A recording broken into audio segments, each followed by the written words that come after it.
What's up, everybody? Welcome back to another video. 5 life-changing habits that I started in 2024 that I'm taking into 2025 with me.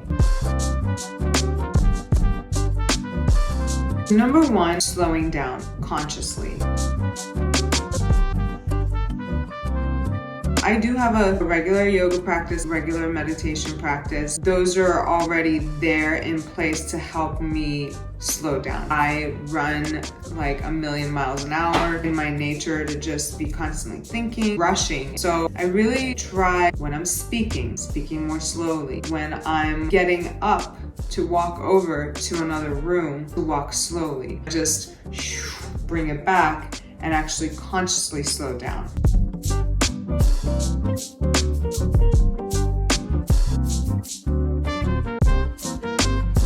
Number 2, prayer and a daily gratitude practice.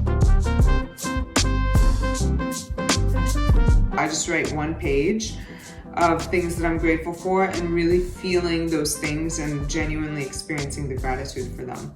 Being grateful, incredible practice. Everybody could benefit from it. We all can be very pessimistic and notice the negative, but we're actually all very, very blessed. Prayer is another one. There's a connection to something out there that is also within all of us. Prayer is my way of kind of surrendering over to something that is bigger than that small I, the ego self. I will often pray for wisdom, guidance, inner peace, quiet mind. When you really cultivate these things, or when you open up to a more peaceful approach to life, life just flows better. And when life flows better, you're kinder. And when you're kinder, like that has a ripple effect. And that really helps me feel like I am supported. Number 3, mindful eating, silent eating.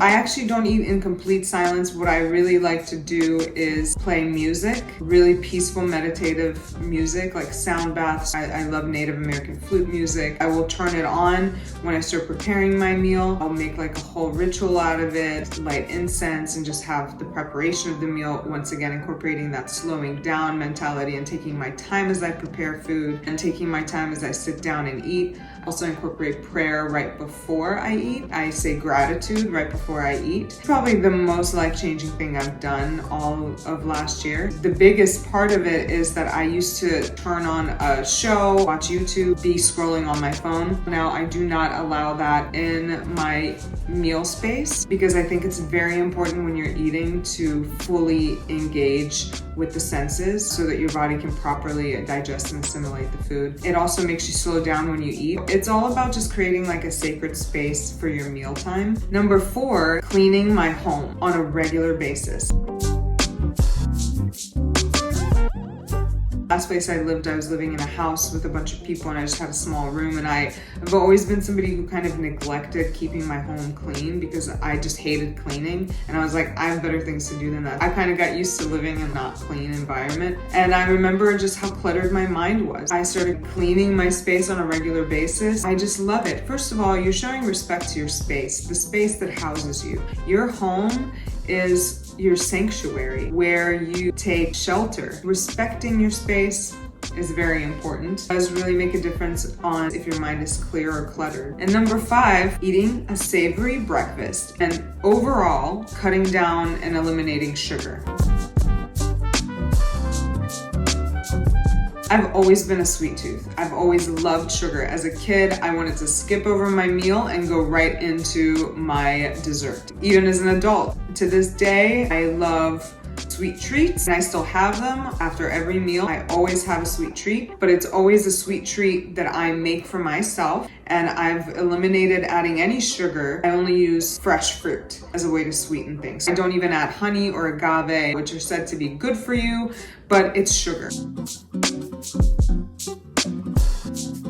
And I would highly recommend that you check out the Glucose Goddess. This is who I've learned a lot of this information from. She's amazing as a scientist and has done a lot of research on blood glucose levels and how they affect your mind, your mood, everything. Ever since I stopped eating sugar, and it was a gradual thing, I didn't stop cold turkey. It's been very, very gradual. Actually, more so recently, I cut out the last bit of sugar that I was eating, which was hard candy, which was a really hard one for me to kick, or like gummy vitamins even.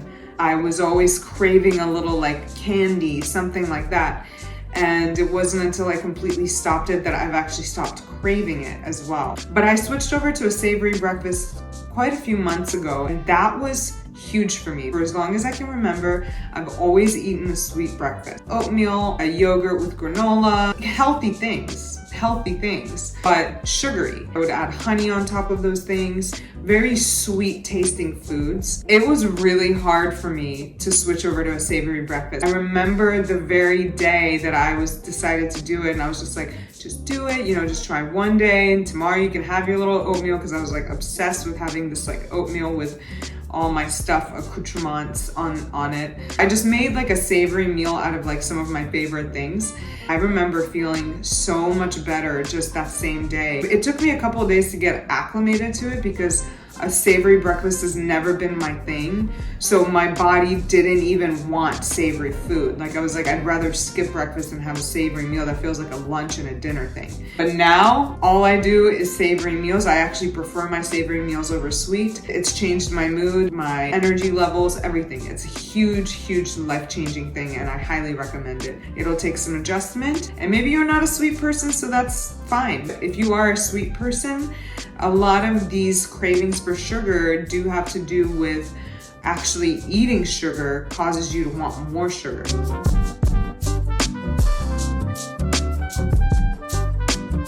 That was 5 life-changing habits that I cultivated in 2024. I'm taking into 2025 with me. Hope this served you some way. I will talk to you soon.